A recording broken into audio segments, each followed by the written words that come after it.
Damian Woody with us now. Merry Christmas Eve to you, Damian. Always good to see you. Send the best to the entire fam. And I'm going to start with you here. So, Damian, tell me this. What's the biggest thing you need to... What? What's wrong? Molly, Damian's back in the corner. Remember for how long? No, there's no corner. Like in Scarface's house with the columns behind him. No. And then he gets pushed to the corner by the kids. They're all home for the holidays and COVID and everything. No one puts baby in the corner. You see what time it is. You got I know there's no corner here. You got the Christmas tree. You got the gifts. So I'm in a festive mood. So I just wanted to show that, this is not the corner like it was before. Stop it, Max. Stop. That's a corner. That looks like festive. your Christmas tree that you put there for TV. Will you stop it? Then you got shoved in the corner again, Wood. Oh my gosh, you guys are nuts. We claimed the house. Right. Damn it, Woody. What's going on with you? Come on. Damian, tell me this. What do you need to see from the Saints tomorrow? Listen, I know people are going to talk about Drew Brees, but I'm going to go to the Saints on the defensive side of the football. This is a defense that's, they're playing like they're one of the best in the National Football League. But if you take a closer look at the Saints over the past couple of weeks, there's some issues that I think that needs to be addressed as they make this playoff push, particularly their rush defense.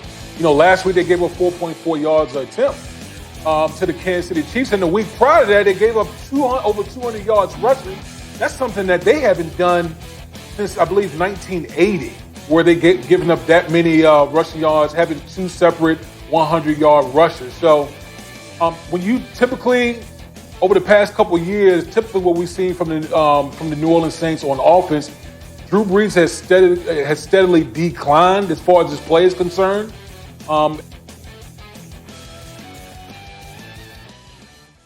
Looks like we got a little glitch there. Defense, there we go.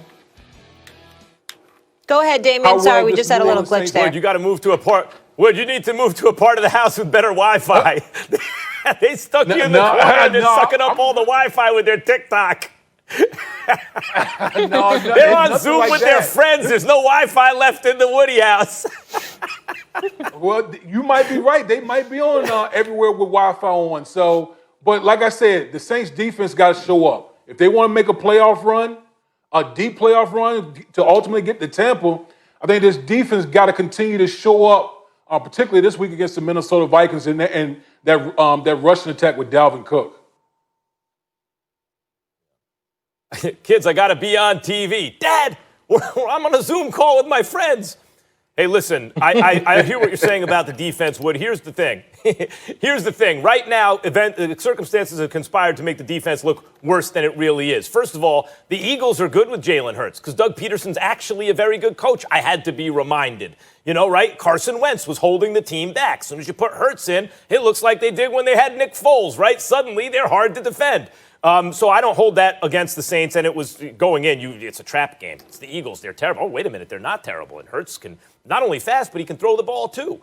And so that was one. And then you play the Chiefs. Well, guess what? They might run on you because you have a lot to worry about in the passing game, the vertical passing game especially. So that's going to loosen things up for the run. I'm not too concerned about the Saints' defense. By far, for me, the answer is Drew Brees. What I need to see from the Saints this week is a recovering Drew Brees on a trajectory that would take him to being an elite quarterback again. No, his arm isn't what it used to be, and he never had a howitzer, right? But he needs to be a guy who we believe, he can be in the elite. There's Mahomes and Rodgers, and then there's Russell Wilson and Deshaun Watson and Josh Allen, and Drew Brees needs to be in that group. If not with Rodgers and Mahomes, in that next group. He has to make us believe that, because you're right, in recent years, he's worn down. He's old, and he gets hit. And by the end of the season, besides calls going against them, he didn't look so great in the playoffs. But in a way, the silver lining for having 1,000 fractured ribs and a punctured lung at the age of 41, right? The silver lining is in recuperating and rehabilitating from those injuries, he got some time off in terms of football playing. Maybe he'll be fresher for the playoff run, but he looked bewildered at times and confused in his first game back. It's understandable against, one of the best teams in football. And in the end, it was only a field goal difference. And he didn't have Michael Thomas. Still doesn't have Michael Thomas. won't have Thomas till the playoffs. But Brees has to show us, has to give us reason now to think, yes, he can actually win a Super Bowl. The team should be good enough when they get Thomas back on both sides of the ball. They have a great coach. They have a real defense. They have great players on offense. They have a real number 2 receiver. Kamara's still great. You know, Brees has to make us believe it's not simply going to be, well, good shot, but more dynamic quarterbacks were just too much in the moment of truth. He has to make us believe he's still an elite quarterback. Well, here's the problem, Max. You're talking about how much more can he make? You know, how can he convince us to be elite?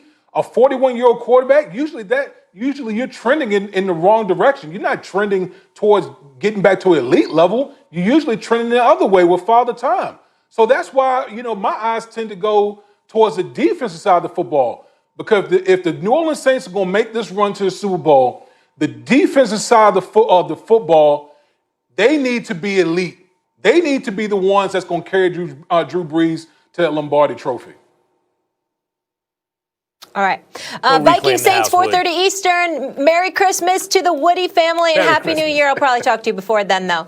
All right, guys. Also on Christmas Day, a full slate of NBA games. How about 5? And they're all really, really good, starting with Zion's Pelicans who take on the Heat. Can Zion become the best player in the association? Big first in the division. They play Carolina on Sunday. Louis Riddick back here with us. Okay, Max, there's that. A lot to unpack. I'm going to focus on the NFC East. Who do you think's going to win it? Molly, ready for this? My New York Football Giants. Molly, get it. our New York Football Giants. Yeah? This is faith-based. Okay. It's the holidays. Why not, Let's get right? it. That's right.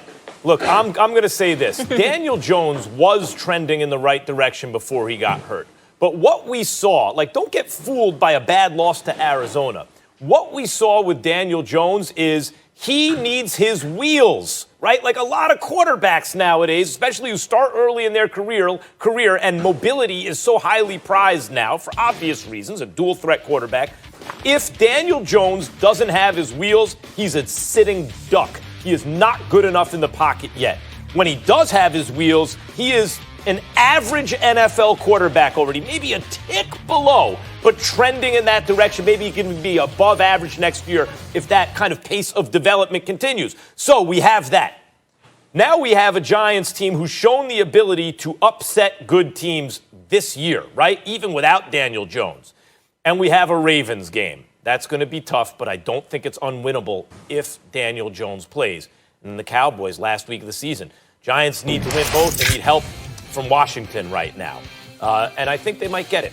Because without Alex Smith, this Washington team is not very good.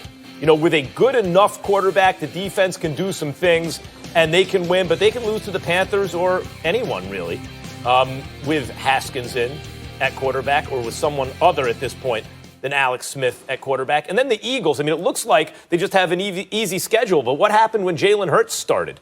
Right? Jalen Hurts has started, and since then, actually, the Eagles are good.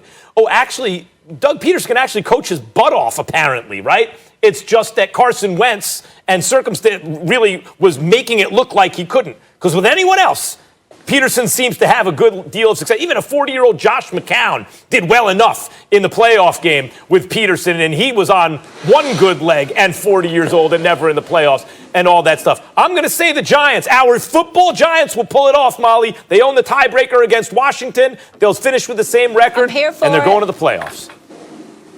All right, Denny Dunn, get healthy. What do you think, Lewis? Yeah, you know what? Yeah, I'm gonna go with Washington. I'm gonna tell you why. As bad as this may look for them, especially with that soundbite right there with Dwayne. Look, I'm just gonna start off by saying this. I could not be more disappointed in what this young man has caused for himself and the choices he has made.